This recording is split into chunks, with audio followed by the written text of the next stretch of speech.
नशे में धुत एक महिला गलती से गलत बाथ हाउस में चली। सीईओ ने उस महिला को देखा जो अचानक बाथ हाउस में दिखाई। पहले तो उसे लगा कि वह कुछ देख रहा है, लेकिन जैसे जैसे वह करीब गया उसे एहसास हुआ कि वह असली थी। महिला ने सीईओ को देखा और सोचा कि वह उसका बेस्ट फ्रेंड है, लेकिन जब उसने उसका चेहरा साफ देखा तो वह तुरंत चौंक गई। उसने पास में पड़ा बाथरोब उठाया और घबरा कर बाहर भागी। 1 महीने बाद डॉक्टर ने उसे बताया कि वह गर्भवती है। महिला पूरी तरह से स्तब्ध थी। उसका कभी किसी पुरुष से संपर्क नहीं हुआ था, फिर भी वह किसी तरह एक बच्चे को जन्म दे रही। उलझन और असहायता के कारण गर्भावस्था को समाप्त करने का साहस नहीं कर सकी और अंततः इस रहस्यमय बच्चे को जन्म देने का फैसला किया। 6 साल बाद वह अपने बच्चे की शिक्षा के लिए स्वयं ही उसका पालन पोषण कर रही थी। उसने एक अमीर घराने में ट्यूटर की नौकरी के लिए आवेदन किया, लेकिन जैसे ही वह अंदर गई वह सीईओ से टकरा गई। उन दोनों को एक अजीब तरह का परिचय महसूस हुआ। तभी एक छोटा लड़का दौड़कर आया, सीईओ को गले लगा और उसे पापा कहा, लेकिन सीईओ ने मुश्किल से जवाब। महिला ने मान लिया कि वह पहले से ही शादीशुदा है, लेकिन बाद में ऊपर उसने नौकरानी की गपशप सुनी और पता चला कि बूढ़ी महिला के पोते को अनाथालय से गोद लिया गया। वह सीईओ का जैविक बच्चा नहीं था। तभी महिला को किंडरगार्टन टीचर का फोन आया। उसने बताया कि उसके बेटे को तेज बुखार है। वह भागती हुई नीचे गई और उत्सुकता से बुढ़िया से छुट्टी मांगने की कोशिश करने लगी। बुढ़िया ने उसे घबराते हुए देखा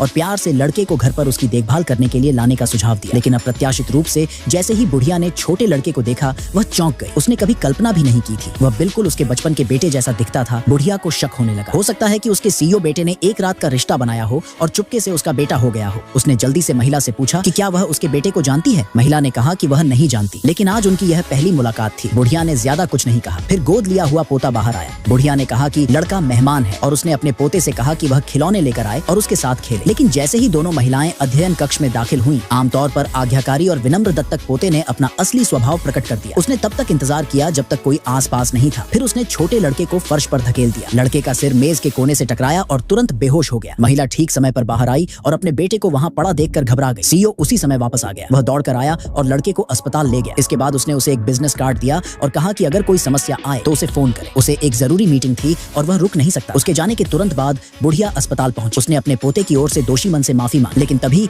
डॉक्टर ने कहा कि लड़के ने बहुत ज्यादा खून खो दिया है और उसे तुरंत रक्त चढ़ाने की जरूरत है। इसके अलावा उसका blood group rare RH negative था। उस पल बुढ़िया को याद आया सीईओ का ब्लड ग्रुप रेयर था। उसने तुरंत उसे वापस लाने के लिए फोन किया। साथ ही उसने गुप्त रूप से बटलर को पितृत्व परीक्षण की व्यवस्था करने के लिए कहा और विशेष रूप से इसे पूरी तरह से गोपनीय रखने का निर्देश दिया। लड़के के ठीक होने के बाद दत्तक पोते द्वारा उसे परेशान किया जाता रहा, यहाँ तक कि उसे कमरे से बाहर भी निकाल दिया गया। यह सब नौकरानी ने देखा। यह पता चला कि नौकरानी वास्तव में दत्तक पोते की असली मां थी। सीईओ के पारिवारिक संपत्ति में हिस्सा पाने के लिए उसने जानबूझकर अपने बेटे को अनाथालय में भेज दिया था और फिर बूढ़ी महिला को उसे गोद लेने के लिए राजी करने का एक तरीका खोजा। अब अपने बेटे को बूढ़ी महिला द्वारा पसंद किए जाने को देखकर उसने किसी भी खतरे को खत्म करने के लिए हर तरह की कोशिश की। छोटे लड़के के पास जाने के लिए कोई जगह नहीं थी, इसलिए वह लिविंग रूम में चला गया। बूढ़ी महिला ने देखा कि वह उदास था और उसे धीरे से अपने पास बिठाया।